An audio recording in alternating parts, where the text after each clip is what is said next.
Hi everyone, yes you are doing very well right now. आज के इस video में हम जाते हैं 12th स्टैंडर्ड मैथमेटिक्स के वन शॉट सीरीज के साथ और आज का हमारा इंपॉर्टेंट चैप्टर है मैट्राइसिस। मैट्राइसिस एक लेंथी चैप्टर है लेकिन बहुत ईजी है।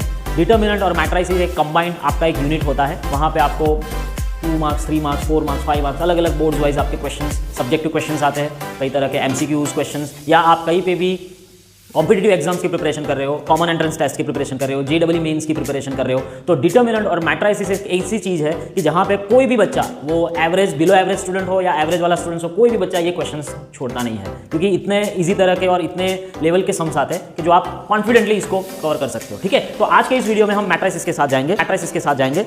अगर आपने पहले डिटर्मिनेंट वाला वीडियो वन शॉट का नहीं देखा है तो first of all you have to see that, but because determinant एक पोर्शन है, वहां से फिर मैट्राइसिस स्टार्ट हो रहा है, क्योंकि डिटर्मिनेंट एक बार आपका कवर हो जाए उसके बाद मैट्राइसिस आएगा। ठीक है, हाँ, चैप्टर में ऐसा है आपके NCERT टेस्ट में कि पहले मैट्राइसिस देते फिर बाद में डिटर्मिनेंट देते, लेकिन मैं जब पढ़ाता हूँ तो पूरा एक अलग का एक मेरा सीक्वेंस होता है, मेरा पैम्पलेट, मेरा ऑफलाइन सेशंस में। Actually what is matrix? पहले तो आप डिटर्मिनेंट समझ गए हो कि डिटर्मिनेंट होता है वो कोई एक नंबर को रिप्रेजेंट करता है। मान लो कि एक 25 है, 25 को रिप्रेजेंटेशन करने की, रियल नंबर्स को रिप्रेजेंटेशन करने की बहुत सारी टेक्निक्स है। आप मल्टीप्लाई करके भी कर सकते हो, एडिशन भी कर सकते हो, सब्ट्रैक्शन कर सकते हो। ठीक है, कोई भी आप कैलकुलेशन बना सकते हो 25। वैसे ही डिटर्मिनेंट के लिए भी एक टेक्निक है। ठीक है, 20 + 5 दैट इज ऑल्सो 25। तो determinant is one type of representation of real numbers. वैसे तो मैंने डिटर्मिनेंट की एक्चुअल डेफिनेशन वन शॉट वाले वीडियो में दिया हुआ है, लेकिन यहाँ पे थोड़ा डिटर्मिनेंट का रिवीजन करवा रहा हूँ। फिर उसके बाद मैट्राइसिस भी रियल नंबर्स के साथ ही उसका कनेक्शन है, लेकिन मैट्राइसिस में क्या होता है, यस, सिंबल डिनोट तो हम बॉक्स पैटर्न करते हैं, यहाँ पे लाइन्स क्रिएट करते हैं, लेकिन यहां पे जो होता है वो सिंपल अरेंजमेंट होता है। क्या होता है? So matrix is the arrangement of real numbers. यहां पे कोई आपको आंसर नहीं मिलने वाला है। जैसे आप डिटर्मिनेंट सॉल्व करो तो आपको कोई एक रियल नंबर का इवैल्यूएशन होता है, कोई रियल नंबर एक्सट्रैक्ट होता है। यहां पे कोई ऐसा प्रॉपर नंबर नहीं मिलेगा, यहां पे सारे के सारे उसके अरेंजमेंट्स हो गए। सो अब मैट्राइसिस जो है वो वन टाइप ऑफ, हमारे आगे की जो चैप्टर्स की जो सीक्वेंस है वहां पे आपको अलग अलग टाइप्स के ऑपरेशंस करने को मिलेंगे। कोई जहां पे आपको कोई वैल्यू फाइंड करने की नहीं बोलेंगे। ठीक है, so this is the fundamental of matrix. Matrix को हम capital letters ABCD type denote कर सकते हैं। उसको मैथमेटिकल फॉर्म में ऐसे भी बोल सकते हैं, AIJ M × N। I stands for number of rose, J stands for number of columns को जो हम नंबरिंग करते हैं। MNN यानी कि M is total number of rose, yes, total कितने रोज है वो डिनोट करता है, और N जो है वो टोटल कितने कॉलम्स है वो डिनोट करता है। सो एक तरह से हम बोल सकते हैं M × N is the dimension of the matrix. कई जगह पे उसको ऑर्डर भी बोलते हैं। Yes, determinant always square form में होता है। एक याद रखना आप लोग, सिंपल ही है, डिटर्मिनेंट ऑलवेज स्क्वायर फॉर्म में होता है, यानी 2 × 2, 3 × 3, 4 × 4, 5 × 5, उसको हम N × N और N ऑर्डर का डिटर्मिनेंट ऐसे भी बोलते हैं। लेकिन मैट्राइसिस जो है वो square pattern, non square pattern, कोई भी पैटर्न हो सकती है, बिकॉज नंबर ऑफ रोज और नंबर ऑफ कॉलम कभी भी सेम नहीं होते। So this is the basic idea on this. 2 × 3 लिखे तो 2 हमारी रोज है और 3 हमारे कॉलम्स है। सो इसको ऐसे भी डिनोट कर सकते हैं। ठीक है, सो ये बेसिक आइडिया आपके मैट्रिक्स क्वेश्चन में था। फिर टोटल जो चैप्टर डिवाइड होता है, जैसे मैं हमारे ऑफलाइन सेशंस में मैं करवाता हूँ, क्योंकि मैंने पहले ही बोला है कि मैं टेक्स्ट बुक को फर्स्ट प्रायोरिटी देके नहीं पढ़ाता हूँ, मैं टॉपिक को फर्स्ट प्रायोरिटी देता हूँ, एक्सरसाइज को प्रायोरिटी कभी नहीं देता हूँ। तो टॉपिक वाइज हम कैसे रिवीजन करते हैं इस चैप्टर को, तो ये वन शॉट वीडियो में आगे बढ़ते हैं। चलिए आगे बढ़ते हैं। मैं इसको डिफरेंट टाइप्स में डिवाइड करूँ तो टाइप 1 वाले जो सम्स होते हैं वो होते हैं बेसिक इंट्रोडक्शन या बेसिक इंट्रो ऑफ मैट्राइसिस, जो मैंने आपको बोला वही है। इसके साथ साथ हम थोड़ी बहुत डेफिनेशंस पढ़ते हैं। तो डेफिनेशंस में पहला आता है स्क्वायर मैट्रिक्स। यस, मैं यहाँ पे कोई डेफिनेशन पूरी की पूरी लिखने वाला नहीं हूँ, क्योंकि कोई ऐसा डेफिनेशंस आपको राइटिंग में नहीं पूछते। स्क्वायर मैट्रिक्स जहाँ पे आपको रोज और कॉलम्स की नंबर सेम होते हैं, ठीक है, उसको हाँ शॉर्ट में मैं लिखने वाला हूँ। सेकेंड, जीरो मैट्रिक्स, यानी कि ऑल एलिमेंट्स कोई भी हो, ऑल एलिमेंट्स आर जीरो, उसको सिंबॉलिकली हम ओ भी देते हैं, ठीक है। हाँ, यहाँ पे जीरो और ओ आप राइटिंग में तो थोड़ा सेम ही लगता है, लेकिन आप जब कंप्यूटर टाइपिंग करते हो वहाँ पे आपको क्वेश्चन पेपर्स में पता चलेगा कि ये ओ है। सो ओ के डायमेंशन कोई भी हो सकते हैं, यस, कोई भी, यानी m क्रॉस n, कोई भी नंबर ऑफ रोज और कोई भी नंबर ऑफ कॉलम्स। नेक्स्ट होता है row matrix. Yes, the row matrix is called as only one row, एक ही रो होता है। तो आप बोलोगे सर कॉलम्स, तो कॉलम्स कितनी भी हो सकती है। सो इसका डायमेंशन होता है 1 क्रॉस n।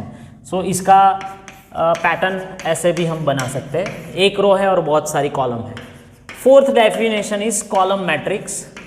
सो कॉलम मैट्रिक्स रो मैट्रिक्स का उल्टा, एक ही कॉलम होती है, ओनली वन कॉलम, ठीक है। क्योंकि ये चैप्टर के इंट्रोडक्शन के साथ थोड़ी बहुत डेफिनेशंस है, वो डेफिनेशंस अगर आपको क्लियर हो जाए तो कहीं पे भी आप सम्स में दिक्कत नहीं होगी। सो इसका पैटर्न ऐसे होता है 1 2 3 4, यानी इसका डायमेंशन होता है m क्रॉस 1, यानी कि रोज बहुत सारी होती है और कॉलम एक ही होता है। नेक्स्ट में आते हैं, स्क्वायर हो गया, जीरो हो गया, रो मैट्रिक्स हो गया, कॉलम मैट्रिक्स हो गया, फिर आता है डायगोनल मैट्रिक्स। यस, तो ये डायगोनल मैट्रिक्स है, that is always in this square form. Yes, ये याद रखना कि ये diagonal matrix always square form में ही होना चाहिए, ये नॉन स्क्वायर फॉर्म यानी कि रेक्टेंगल फॉर्म में नहीं होगा। तो diagonal matrix is just like that, कि आपको जो डायगोनल है, जो मैंने डिटर्मिनेंट में बताया था कि अगर आप स्क्वायर फॉर्मेट लिखते हो तो ये जो है उसको प्रिंसिपल डायगोनल बोलते हैं। क्या बोलते हैं उसको? Principal diagonal. और प्रिंसिपल डायगोनल एंट्रीज ही जहाँ पे एग्जिस्ट होती हो, बाकी सारी एंट्रीज जीरो कंसिडरेशन में आती हो, तो उसको डायगोनल मैट्रिक्स बोलते हैं। कई बार कई अलग अलग बुक्स में डायगोनल मैट्रिक्स को ऐसे भी रिप्रेजेंट किया जाता है, DIAG 1 2 3। तो इससे आपको पता चलता है कि भाई 3/3 का मैट्रिक्स है, ठीक है, होगा तो स्क्वायर फॉर्म ही। अगर मैं इसको बोलूँ DIAG 1 0 3 4, तो ये 4/4 का डायगोनल मैट्रिक्स है। सो आई थिंक डायगोनल मैट्रिक्स में आप किसी को अभी दिक्कत नहीं होने वाली है। नेक्स्ट नंबर आता है यूनिट मैट्रिक्स या तो फिर identity matrix. Yes, so unit matrix और आइडेंटिटी मैट्रिक्स डायगोनल मैट्रिक्स का ही टाइप है, कि जहां पे डायगोनल मैट्रिक्स में हम कोई भी नंबर रख सकते थे, यहाँ पे सिर्फ और सिर्फ 1 ही रखना है, यानी कि यूनिटी, जिसको हम आइडेंटिटी बोलते हैं। सो उसका सिंबल होता है I, लेकिन IN लिखते हैं हम। वाई? बिकॉज अगर आप I3 लिखोगे तो ये 3/3 का होगा, I4 लिखोगे तो ये 4/4 का, I2 लिखोगे, हाँ, क्योंकि ये आइडेंटिटी मैट्रिक्स और ये जीरो मैट्रिक्स जो होता है उस खुद का एग्जिस्टेंस इतना नहीं होता है। कहीं पे भी आपको कोई मल्टीप्लाई मैट्रिक्स करना पड़े या इन्वर्स मैट्रिक्स लाना हो या आपको एडिटिव इन्वर्स लाना हो, वहाँ पे आपको ये आइडेंटिटी और जीरो मैट्रिक्स की ज़रूरत पड़ने वाली है, ठीक है। तो ये बात समझ लो, इतनी डेफिनेशन, आगे जाते हैं और डेफिनेशंस के साथ है ट्रेस ऑफ मैट्रिक्स। यस, ये आपके एनसीईआरटी जो टेक्स्ट बुक है वहाँ पे ये कंसेप्ट नहीं है, लेकिन अलग अलग आप बुक्स, रेफरेंस बुक अगर आप सॉल्व करते हो और कॉम्पिटिटिव एग्जाम्स देते हो तो वहाँ पे ज़रूरत पड़ती है ट्रेस ऑफ मैट्रिक्स। वो भी एक स्क्वायर फॉर्मेट में ही होगा, हाँ, कोई भी स्क्वायर मैट्रिक्स हो सकता है। तो उसके जो डायगोनल एंट्रीज है वो डायगोनल एंट्रीज के एडिशन कर दो, यानी कि उसका सिंबल है TR ऑफ A, तो 1 + 5 + 9, सो दैट इज 15। ये ट्रेस ऑफ मैट्रिक्स है। आपको 11th 12th साइंस में, तो 12th साइंस में इतनी इसका इंपॉर्टेंस नहीं, लेकिन आप जब हायर स्टडीज़ में जाओगे, मैं अपने बच्चों को बोलता हूँ, क्योंकि वैसे भी मैं हायर स्टडीज़ वाले बच्चों को, इंजीनियरिंग BSc जो कोई बच्चे पढ़ते हैं उनमें मैथ्स आता है, और तकरीबन 2 या 3 टाइप्स के मैथ्स आते हैं, यानी मैथ्स 1, मैथ्स 2, मैथ्स 3, कई बार तो मैथ्स 4 भी आते हैं, अलग अलग लेवल्स के अलग अलग स्टूडेंट्स होते हैं। तो वहाँ पे मैं बताता हूँ यहाँ से लेके कि जितना आप 12th साइंस में आपका मैट्रिक्स प्रॉपर होगा वही आपको हायर स्टडीज़ में इसका पूरा एक सब्जेक्ट आने वाला है, उसको बोलते हैं लीनियर अलजेब्रा। तो वो लीनियर अलजेब्रा आपका मैट्रिक्स पे बेस्ड होता है, तो वहाँ पे ये ट्रेस ऑफ मैट्रिक्स और ये सारे कंसेप्ट आपको और अलग से डीप में आने वाले हैं, ठीक है। सो अभी इतना हम आगे नहीं जाते। ट्रेस ऑफ मैट्रिक्स क्लियर है, सिंपल है, कोई भी आप स्क्वायर मैट्रिक्स कंपलसरी होना चाहिए, उसके डायगोनल एंट्रीज आप ले लो, उसका एडिशन कर लो और उसका आंसर जो आए वो ट्रेस ऑफ मैट्रिक्स। देन सबसे बढ़िया और सबसे इंपॉर्टेंट जिसको बोलते हैं ट्रांसपोज ऑफ मैट्रिक्स। यस, हाँ, as I am teaching in English medium students, so that my language is only in Hindi and English, हाँ ठीक है। सो आपको दिक्कत नहीं हो रही होगी। Transpose of matrix is just like 1 2 3 4 5 6। Yes, मैं बेसिक एग्जाम्पल के साथ ही आपका कंसेप्ट रिवाइज करवा रहा हूँ। कोई मैं यहाँ पे पर्टिकुलर एक्सरसाइज वाले सम्स या आर डी शर्मा वाले सम्स या कोई अनदर टेक्स्ट बुक या रेफरेंस बुक के सम्स नहीं लेने वाला हूँ, सिर्फ आपका कंसेप्ट रिवाइज हो रहा है, वही हमारा वन शॉट का पर्पस है। सो ए का ए डैश, कहीं पे भी कई अलग अलग बुक्स में ए ट्रांसपोज ऐसे टी भी लिखते हैं। तो जो हमारी रोज है वो कॉलम में कन्वर्ट होगी और जो कॉलम है वो रोज में कन्वर्ट होगी, यानी कि हमारा डायमेंशन यहाँ पे 2 × 3 है। सो ये डायमेंशन हो गया 3 × 2, उसको बोलते हैं ट्रांसपोज ऑफ मैट्रिक्स। अब याद करो, अगर आप डिटर्मिनेंट पढ़ के आए हो तो डिटर्मिनेंट में एक प्रॉपर्टीज थी जहां पे हम लिखते थे RI to CI, आपको याद ही होगी। तो ये RI to CI जो है वो ही जस्ट लाइक एज ट्रांसपोज, यानी कि जो रोज में नंबर्स एलिमेंट्स है वो कॉलम में कन्वर्ट हो जाएंगे, यानी कॉरस्पॉन्डिंग। हाँ, ये कॉरस्पॉन्डिंग वर्ड बहुत अच्छा है कि अगर आप फर्स्ट रो हो तो फर्स्ट रो को फर्स्ट कॉलम के एलिमेंट्स के साथ ही कॉरस्पॉन्डिंग में जाएगा, ठीक है। So this is transpose. अब ये ट्रांसपोज के 2 अलग टाइप है, यहां से निकलते हैं, जिसको हम नंबर 9 दे सकते हैं, सिमेट्रिक मैट्रिक्स, और दूसरा होता है स्क्यू सिमेट्रिक मैट्रिक्स, नंबर 10, ठीक है। तो ये क्या है, तो अभी समझो, ट्रांसपोज मैट्रिक्स कोई भी हो सकता है, स्क्वायर भी हो सकता है, नॉन स्क्वायर भी हो सकता है, लेकिन अगर आपको सिमेट्रिक और स्क्यू सिमेट्रिक चाहिए वो सिर्फ स्क्वायर फॉर्म में ही होना चाहिए। ये इंपॉर्टेंट बात है, याद रखो, क्योंकि उसका कंडीशन है, उसकी कंडीशन है A transpose is equals to A transpose is equals to -A।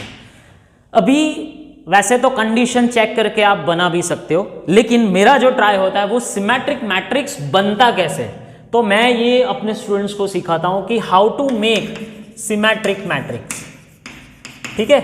अगर आपको सिमेट्रिक मैट्रिक्स बनाना है तो उसके पहले आपके उसके जो प्रिंसिपल डायगोनल, मैं 3x3 का ही एग्जांपल दूंगा, आपके उसके प्रिंसिपल डायगोनल एंट्रीज कोई भी आप सब्स्टिट्यूट कर दो, कोई भी आप ले सकते हो।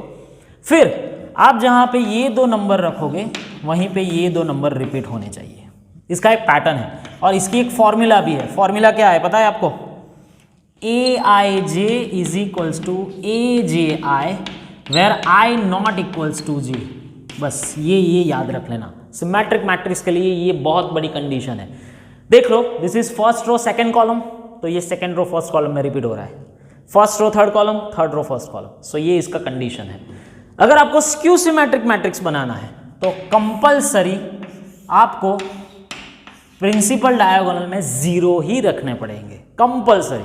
और जो ये नंबर आप ले रहे हो उसका ऑपोजिट या नेगेटिव, मान लो कि यहाँ पे -5 तो यहाँ पे +5, तो इसकी कंडीशन हो गई Aij is equals to -AJI where I not equals to J। दोनों ही जगह पे, दोनों ही कंडीशन में मैंने I not equals to J क्यों रखा है ये आपको शायद पता चल गया होगा, क्योंकि अगर I और J सेम है यानी कि 1 1 2 2 3 3, तो 1 1 2 2 3 3 यानी हमारा प्रिंसिपल डायगोनल एंट्रीज हो गए। देख लो, first row first column, second row second column, third row third column, यहाँ पे भी first row first column. So हमारा जो प्रिंसिपल डायगोनल एंट्रीज है वो सिमेट्रिक मैट्रिक्स में कोई भी रियल नंबर हो सकता है, कोई भी। आप बोलोगे सर यहाँ पे 0 रख दूँ और ये एलिमेंट ऐसे के वैसे, तो चलेगा, कोई प्रॉब्लम नहीं है, क्योंकि कोई भी रियल नंबर आप ले सकते हो, लेकिन स्क्यू सिमेट्रिक में कंपलसरी आपको 0 ही लेना पड़ेगा। ठीक है, ये आपको समझ में आ गया होगा कि ट्रांसपोज मैट्रिक्स के बाद सिमेट्रिक और स्क्यू सिमेट्रिक के कैसे कन्वर्जन होते हैं। अभी इसका एक बहुत ही इंपॉर्टेंट थियरम है, वो अभी मैं देता हूं आपको। चलो, हाँ कोई बात, चलो important theorem, every square matrix, yes, every square matrix can be expressed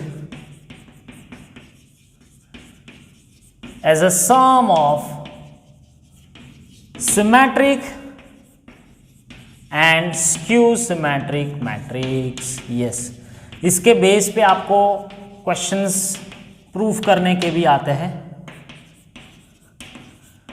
तो इसका एक पैटर्न है, कोई भी अगर आप स्क्वायर मैट्रिक्स ए ले लो तो उसको ऐसे हम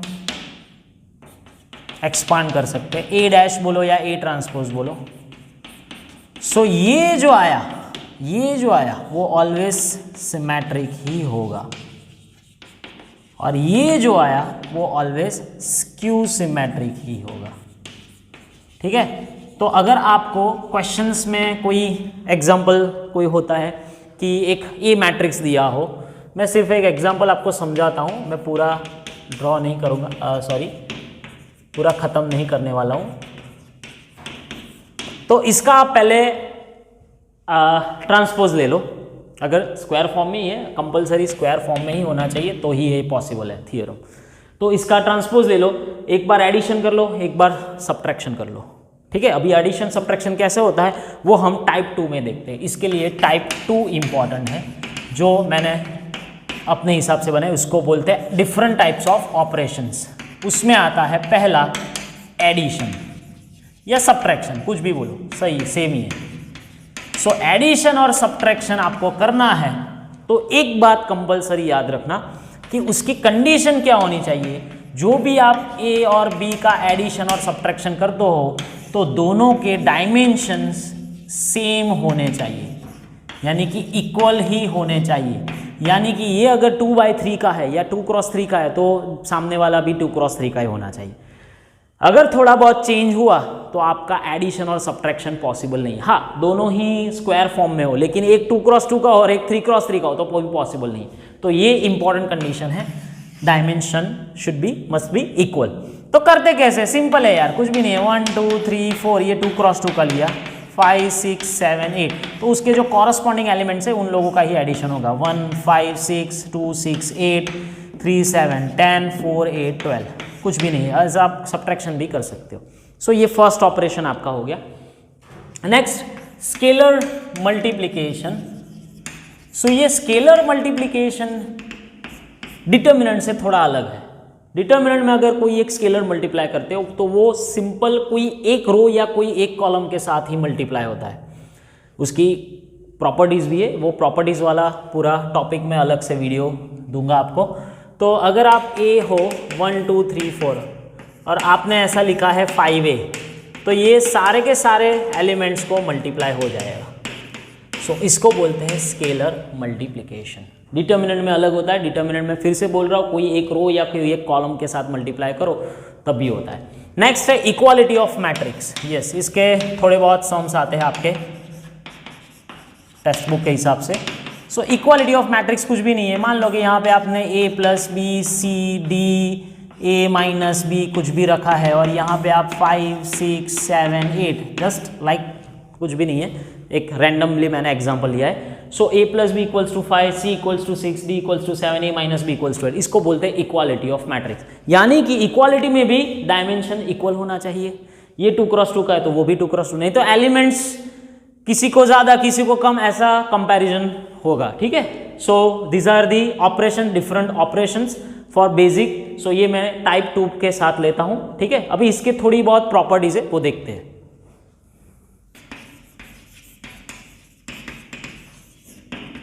simple addition, subtraction, scalar multiplication की प्रॉपर्टीज है। अगर आप a + b करते हो तो b + a पॉसिबल है, बिकॉज कम्यूटेटिव है। सब्ट्रैक्शन कभी कम्यूटेटिव नहीं होता है। फिर हम एसोसिएटिव रूल भी पढ़े हैं, सो वो भी पॉसिबल है, प्लस और माइनस दोनों के साथ आप एसोसिएटिव रूल कर सकते हो, ठीक है। मल्टीप्लिकेशन वाला पूरा अलग से टॉपिक है, इसलिए मैं इसमें नहीं दे रहा हूँ। अगर कोई आप मल्टीप्लाई करते हो 5 यानी कि के ए प्लस बी, तो ये दोनों को मल्टीप्लाई हो जाएगा के ए प्लस के बी। लेकिन जहाँ पे भी एडिशन और सब्ट्रैक्शन है, फिर से बोल रहा हूँ कि डायमेंशन इक्वल होना चाहिए।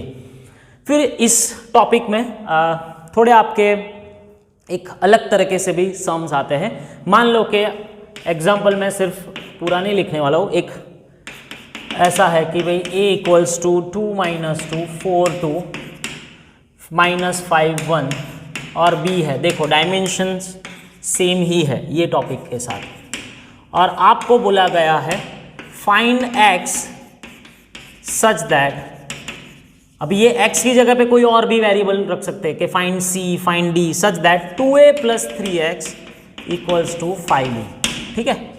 तो कई बार सिंपल सब्जेक्टिव सम्स में शॉर्ट क्वेश्चंस में आ सकता है। तो कई बार क्या करते हैं कि x को कोई लोग अज्यूम कर लेते हैं कि ये a और b 3 × 2 का है, तो x को भी अज्यूम कर लो। लेकिन मैं अलग तरीके से समझाता हूँ कि इसको हम सब्जेक्ट बना लो।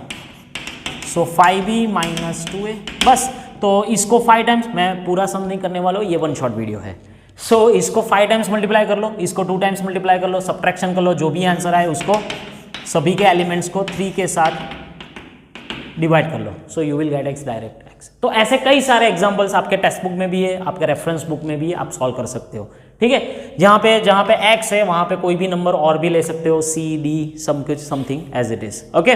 सो these are the types of, 2 type में हमने टाइप 1 में बेसिक वाले क्वेश्चंस लिए, टाइप 2 में ऑपरेशंस वाले क्वेश्चंस लिए, ठीक है।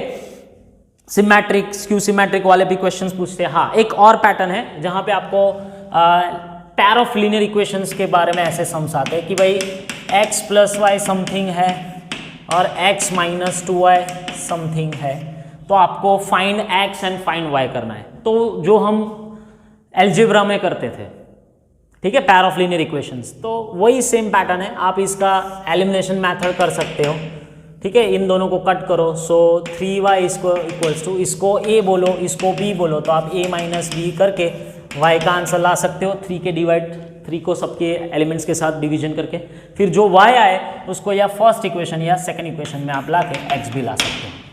सो ऐसे टाइप के सम्स भी आपके टेक्स्ट बुक में है and you can evaluate this type of. अब हम आगे जाते हैं, हमारा main important hero of this chapter, जिसको बोलते हैं हम मेन ऑपरेशन मैट्रिक्स मल्टीप्लिकेशन। चलिए आगे बढ़ते हैं।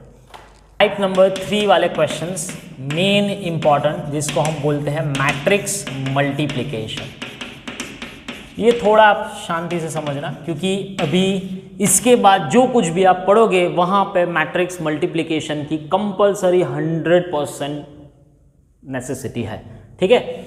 उसके पहले उसकी कंडीशन समझो कि मैट्रिक्स मल्टीप्लिकेशन सभी के साथ पॉसिबल नहीं है। जैसे मैंने एडिशन सब्ट्रैक्शन में बोला कि दोनों के डायमेंशन सेम होने चाहिए तभी एडिशन सब्ट्रैक्शन पॉसिबल है। मैट्रिक्स मल्टीप्लिकेशन में थोड़ा अलग है, और उसकी जो यूजुअल मेथड है वो मैट्रिक्स की मल्टीप्लिकेशन की नहीं है। मान लो कि भाई आप ए का डायमेंशन है m × n और b का डायमेंशन है n × p, तो ये जो n और ये n दोनों सेम होने चाहिए, यानी कि फर्स्ट वाले की कॉलम, सेकंड वाले की रो। मैं ऐसे याद रखवाता हूं, क्या? फर्स्ट वाले की कॉलम, सेकंड वाले की रो मस्ट बी सेम। क्या होना चाहिए? ये एक ऐसे सेंटेंस, छोटे छोटे सेंटेंस आप बना के याद रख सकते हो कि फर्स्ट वाले की कॉलम, सेकंड वाले की रो। फर्स्ट कोई भी हो सकता है, ये ए फर्स्ट है तो ये सेकंड, ये भी कभी भी फर्स्ट हो सकता है, बी ए, तो जो भी हो आप ए बी करो, बी ए करो, सी डी करो, डी ए करो, कोई भी करो। जो फर्स्ट वाला है उसकी सारी कॉलम्स के नंबर्स और सेकंड वाले के रोज के नंबर्स दोनों सेम होने चाहिए। तो उसका फाइनल आंसर क्या आएगा, यानी कि फाइनल डायमेंशन क्या आएगा, जो बाकी रहेंगे वो, तो m × p। अगर सिंबल के साथ समझ में नहीं आया तो यहां पे देखो, चलो a b, ठीक है, 3 × 4, 2 × 3, तो बोलो a b पॉसिबल है?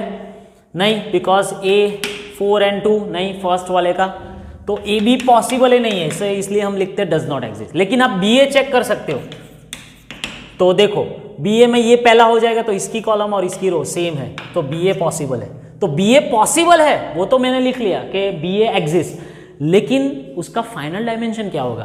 तो बी ए में ये 3 और ये 3 सेम आ गया, तो फाइनल डायमेंशन 2x4 आएगा। ऐसे भी आप 2x2, 2x6, तो ये 2 और 2 सेम है, तो इसका फाइनल डायमेंशन 2x6 आएगा। हाँ पॉसिबल तो है बिकॉज इसका 2, लेकिन आप बी ए करोगे तो अभी बी ए पॉसिबल नहीं है क्योंकि इसका 6 और इसका 2 है। समझ में आ रहा है? हाँ, अगर आप स्क्वायर मैट्रिक्स ले रहे हो दोनों तो कोई चेकिंग की जरूरत ही नहीं, दोनों पॉसिबल है और दोनों के दोनों 3x3 और 3x3 आएंगे। अगर 2x2 ले रहे हो दोनों तो 2x2 क्या है वो इसका मेन कंडीशन है। पहले तो आप ये समझना पड़ेगा कि मैट्रिक्स मल्टीप्लिकेशन किसके लिए पॉसिबल है। ये फर्स्ट पार्ट हो गया मैट्रिक्स मल्टीप्लिकेशन। अभी सेकेंड पार्ट है उसका कैलकुलेशन। तो कैलकुलेशन थोड़ा अलग है यूजुअल एडिशन सब्ट्रैक्शन के साथ। मैं छोटा सा एग्जांपल लेता हूं यहां पर आपको समझाने के लिए।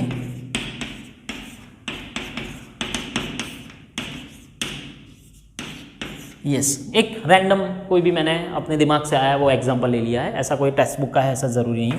तो ये 2x2 है, ये 2x2 है। चलिए आपको थोड़ा और अलग से समझना हो तो इसका एक कॉलम मैं कट कर देता हूँ तो आपको थोड़ा और समझ में आएगा। चलिए 2x1 हो गया। ओके, सो इसका ए बी पॉसिबल है। हाँ यस, ए बी एग्जिस्ट ऐसे हम लिखते हैं। क्यों? क्योंकि इसका कॉलम और इसका रो सेम है। तो फाइनल डायमेंशन क्या आएगा? फाइनल डायमेंशन 2x1 आएगा। देखो, यानी कि 2 रोज और 1 कॉलम, यानी 2 रोज और 1 कॉलम कैसी होती है भाई? 2 रोज एंड 1 कॉलम, तो A11 A21 ऐसे लिख सकते हैं। अभी जो नंबर लिखा है ना वही प्रोसेस हमें करनी है। क्या? जो नंबर लिखा है वही प्रोसेस करनी है, यानी कि फर्स्ट वाले की फर्स्ट रो, सेकंड वाले की फर्स्ट रो, कॉरस्पॉन्डिंग मल्टीप्लिकेशन, यानी 2 5 are 10, 1 2 are 2 और दोनों के बीच में एडिशन सेम। तो फर्स्ट लो क्लियर, जो नंबर आ रहा है पोजीशन का वही प्रोसेस हमने करनी है।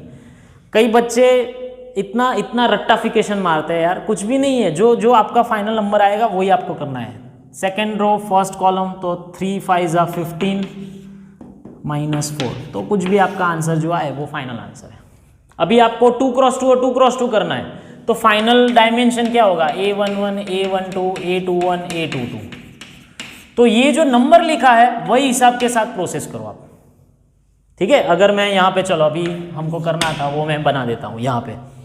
तो 1 1 यानी फर्स्ट रो फर्स्ट कॉलम।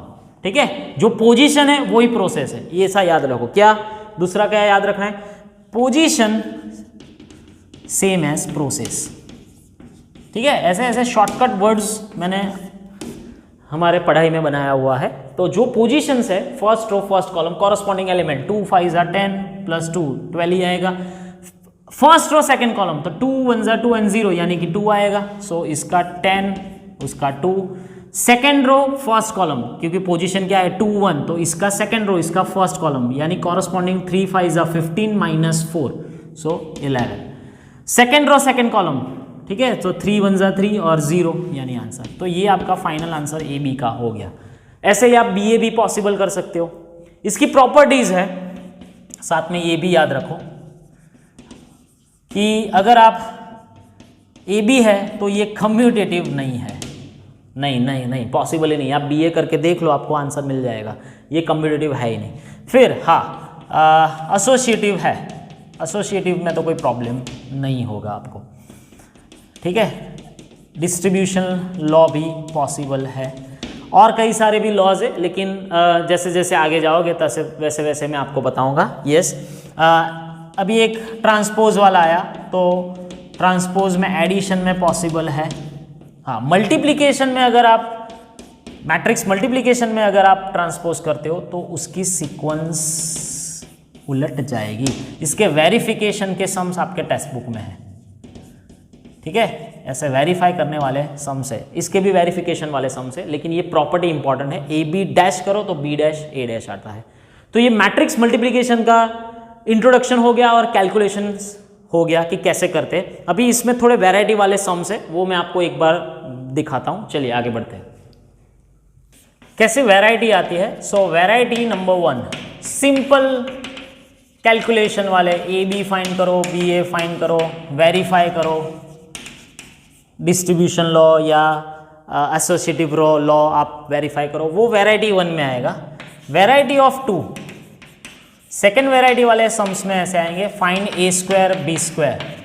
तो ये क्या है, अगर आपका कोई ए डायमेंशन 3x3 है तो ए स्क्वायर यानी खुद के साथ आप मैट्रिक्स मल्टीप्लिकेशन कर सकते हो, वो ए स्क्वायर और बी स्क्वायर वाले सम्स है, ठीक है। देन वैरायटी 3 वाले सम्स है।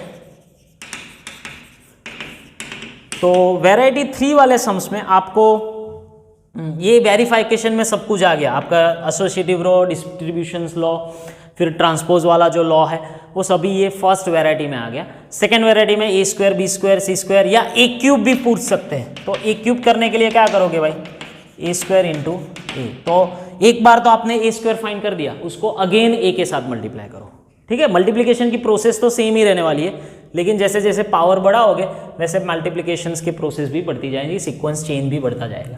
वैरायटी 3 में ऐसा है कि आपको एक मैट्रिक्स दिया होगा, 2x2 का होगा या 3x3 का होगा, और एज एग्जाम्पल मैं कोई भी रैंडमली ले रहा हूँ कि प्रूव दैट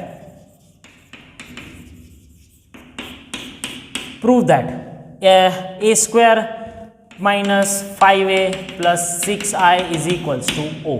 ये वैरायटी 3 वाले सम्स है जो प्रूफ में आते हैं। और कई बार अगर आपको 3x3 है तो इसकी पावर भी अगर बढ़ जाए तो वो लॉन्ग क्वेश्चंस में भी कन्वर्ट हो सकता है, ऐसे भी पूछ सकते हैं भाई ए क्यूब माइनस, मैं तो रैंडमली ले रहा हूँ कोई भी, 6a square plus 7a minus आई। तो कुछ नहीं करना है आपको, जो मैक्सिमम पावर है वहां तक आपको एक ही पावर फाइंड करनी है, ए स्क्वायर पूछे या ए क्यूब पूछे, ठीक है।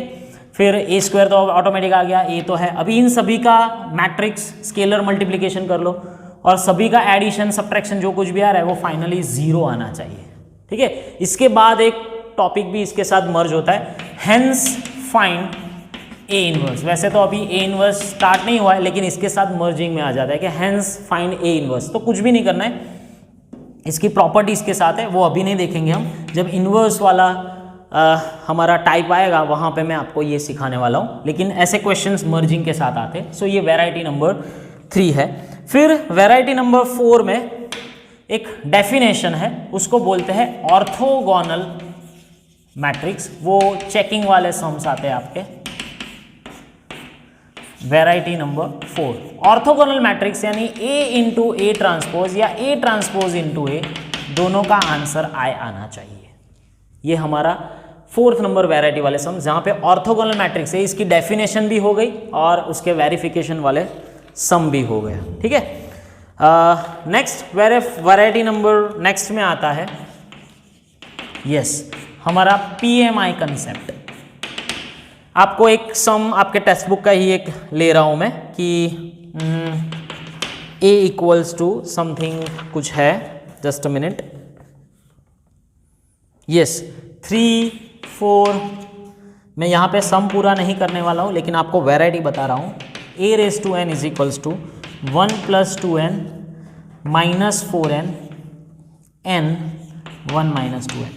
तो हम जब 11th स्टैंडर्ड में चैप्टर 4 पढ़े थे, PMI principle of mathematical induction, वहाँ पे ये कंसेप्ट रिफ्लेक्ट हो गए। यानी कि पहले आपको n इक्वल्स टू 1 को प्रूव करना पड़ेगा, फिर n इक्वल्स टू k लेके p ऑफ k स्टेटमेंट आप बना दो इसको, यानी कि a raise to k something, जो पूरा n वाला कंसेप्ट है वो k में कन्वर्ट होगा। और next n equals to k + 1 के लिए हम प्रूफ करेंगे। तो ये जो पीएमआई में करते थे वही हम मैट्रिक्स में करने वाले हैं। सो आई थिंक टेक्स्ट बुक में आपके 5 to 6 जितने अराउंड एग्जाम्पल्स है जो वैरायटी नंबर 5 में आते हैं। और वैरायटी 6 में आता है लास्ट मैट्रिक्स का, वैरायटी 6 जो है हमारे वर्ड प्रॉब्लम्स। सो आपके टेक्स्ट बुक में भी है। वर्ड प्रॉब्लम्स में कुछ भी नहीं है। एक आपका टेक्स्ट बुक, अगर मैं एनसीईआरटी की बात करूँ तो बासमती परमल वाले एक सम है, फिर वो गुरुचरण रामचरण, हाँ वही है। फिर आपके next legislative assembly election, telephone house call letters वाले सभी में मैट्रिक्स मल्टीप्लाई ही करना है। जो आप अलजेब्रा में करते हो उसको कन्वर्ट कर दो मैट्रिक्स में, वही आंसर आएंगे। सो यहाँ पे मैं कोई सम्स नहीं लेने वाला हूँ, लेकिन अराउंड 6 टाइप की वेराइटीज आपके मैट्रिक्स मल्टीप्लिकेशन में आते हैं, जो मैंने डिवाइड करके सारे पैम्पलेट्स में देता हूँ मैं अपने स्टूडेंट्स को। सो यहाँ पे ये मैट्रिक्स चैप्टर वैसे तो बहुत लंबा है अभी भी 3-4 टॉपिक बाकी है, एडजॉइंट बाकी है, इन्वर्स बाकी है। इन्वर्स में भी 1-2 प्रकार के सम्स आते हैं आपके, लेकिन अभी मैं पूरा का पूरा इसी वीडियो में लूँगा तो बहुत ही लंबा हो जाएगा। तो नेक्स्ट पार्ट में हम इसके आगे जाएंगे, एडजॉइंट मैट्रिक्स, इन्वर्स मैट्रिक्स, और सबसे इंपॉर्टेंट डिटर्मिनेंट और मैट्रिक्स का जो कॉम्बिनेशंस होता है और जो उसकी प्रॉपर्टीज होते हैं। यस, आपको पता होगा कि सर कई बार एमसीक्यूज में हम कंफ्यूज हो जाते हैं कि डिटर्मिनेंट ऑफ एडजॉइंट ऑफ ए क्या होता है, सिंपल एडजॉइंट ऑफ ए क्या होता है, फिर ए इंटू एन, जो अलग अलग टाइप के जो सम्स एमसीक्यू में कंपलसरी जो आते हैं वो हम नेक्स्ट पार्ट में लेंगे। ठीक है, तो मिलते हैं अगले लेक्चर्स के साथ, तब तक के लिए बाय बाय।